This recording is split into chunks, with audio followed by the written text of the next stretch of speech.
Welcome to Modi Briefing. Can India benefit from simultaneous elections? Deutsche Welle. The Indian government has set up a committee to explore the feasibility of holding simultaneous elections for the lower house of parliament and state assemblies, municipalities and village councils. The proposal has been criticized by opposition parties and political commentators, who argue that it would undermine the federal structure of the country and the autonomy of state governments. Supporters of the move argue that it would reduce the cost of elections and allow governments to focus on governance rather than campaigning. The committee is expected to assess the logistical requirements for holding simultaneous elections. Exclusive: Tesla proposes building battery storage factory in India. Sources: Reuters. Tesla has submitted a proposal to the Indian government to manufacture and sell its Powerwall battery storage systems in the country. Tesla has been in discussions with Indian officials about setting up a new electric vehicle factory in India to produce a car costing around $24,000. Tesla's Powerwall is a system that can store power from solar panels or the grid for use at night or during power outages. Although the Indian government has not offered Tesla incentives to set up a battery storage factory, it has suggested that subsidies could be offered to customers purchasing such products. The killing in Canada is not the diplomatic bombshell many think it is. SCMP opinion. Canadian Prime Minister Justin Trudeau and Indian Prime Minister Narendra Modi met on the sidelines of the Group of 20, G20, summit in New Delhi, rather than for formal bilateral talks, due to a diplomatic spat between the two countries. The disagreement began when the Modi government scolded Ottawa for allowing Sikh activists in Canada to advocate for independence for the northwestern state of Punjab. Trudeau later claimed there was strong evidence implicating the Indian government in the killing of Sikh separatist leader Hardeep Singh Nijjar. The incident is likely to hinder Canada's efforts to expand trade and business with India. India suspends visa services for citizens of Canada and tells it to cut its diplomats. The Toronto Star. India has suspended visa services for Canadians and requested that Canada reduce its diplomatic staffing levels after Canadian Prime Minister Justin Trudeau suggested that India may have been involved in the killing of a Canadian citizen. Tensions between the two countries have escalated since Trudeau made the allegations of Indian involvement in the assassination of a Sikh separatist leader. Canada has yet to provide any evidence of Indian involvement. Ottawa owes Canadians the full truth on the killing of Hardeep Singh Nijjar. The Globe and Mail. Canadian Prime Minister Justin Trudeau has accused India of playing a role in the murder of a Canadian man of Indian descent. Trudeau stated that Canadian security agencies had been investigating credible allegations linking Indian government agents to the killing of Hardeep Singh Nijjar in June. The allegations are believed to be connected to Nijjar's activities in support of the Khalistan separatism movement, which is strongly opposed by the Indian government. Canada has expelled a senior Indian diplomat, frozen trade talks and postponed a federal trade mission, but has not provided any further details on the allegations. Sikh separatist movement at the center of India and Canada tensions. The Independent. Tensions between Canada and India have escalated due to the Sikh independence movement, or Khalistan. Canada has been accused by India of supporting the movement, which is banned in India but has support among the Sikh diaspora. Canadian Prime Minister Justin Trudeau alleged that India was involved in the assassination of a Sikh activist on Canadian soil. India denied any involvement and accused Canada of trying to shift the focus from Khalistan activists in Canada. The Khalistan movement began in the late 1980s as an armed insurgency demanding a separate homeland for Sikhs. While there is no active insurgency in Punjab today, the movement still has supporters in the state and among the Sikh diaspora. The Indian government has intensified its pursuit of Sikh separatists and has called on countries like Canada to take legal action against Sikh activists. India has also accused Khalistan supporters in Canada of vandalizing Hindu temples and attacking the Indian High Commission. Sikh separatism strains Canada-India ties to the lowest point in years. The Independent. Canada-India relations have deteriorated significantly in recent weeks following an exchange of accusations and the expulsion of diplomats over the killing of a Sikh separatist leader.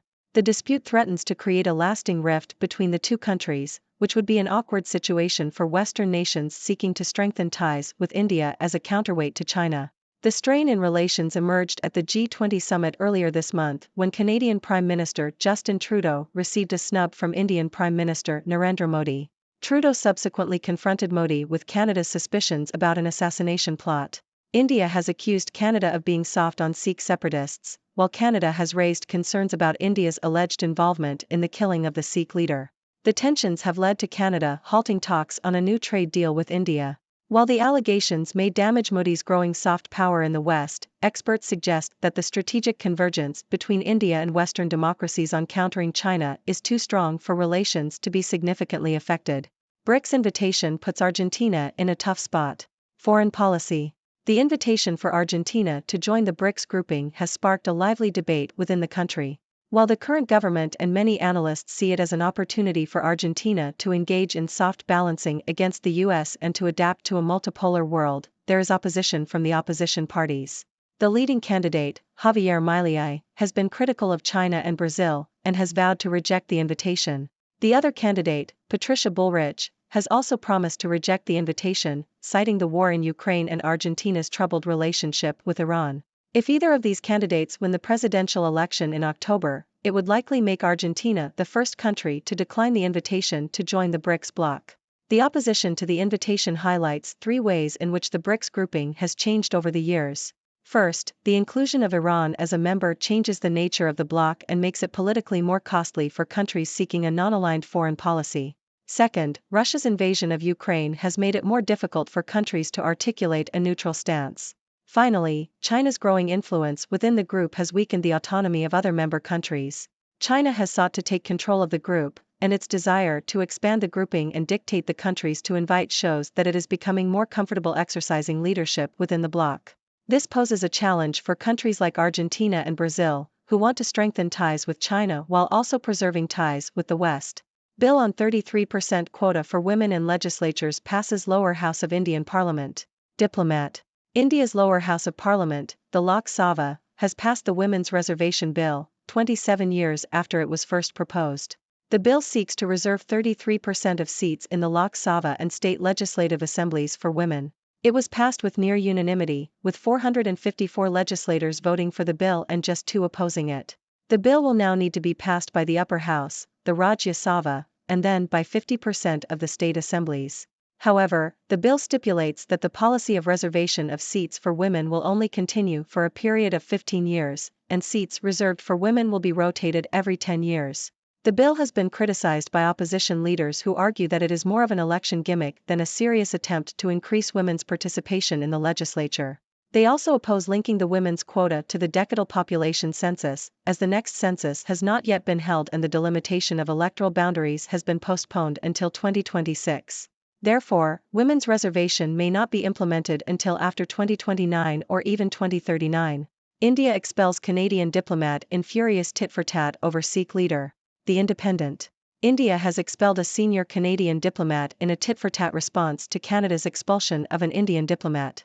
Tensions between the two countries have spiked following Canada's claim that India was behind the assassination of Canadian citizen Hardeep Singh Nijjar, a Sikh separatist leader, in June. Canadian Prime Minister Justin Trudeau has briefed key allies, including the US, UK and France, about the claim. India has denied any involvement in Nijjar's death and accused Canada of interfering in its internal affairs.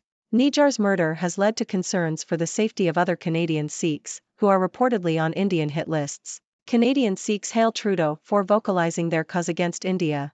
Financial Times. The recent allegations made by Canadian Prime Minister Justin Trudeau about Indian government involvement in the death of a Sikh separatist campaigner, Hardeep Singh Nijjar, have deepened the rift between Canada and India and could have implications for Sikh communities in both countries. Trudeau's statement has been welcomed by some Sikhs in British Columbia, where the majority of Canada's Sikh population live. However, it has also raised concerns about Sikh separatist activity in Vancouver, with the Indian government warning its citizens to exercise caution when travelling to Canada.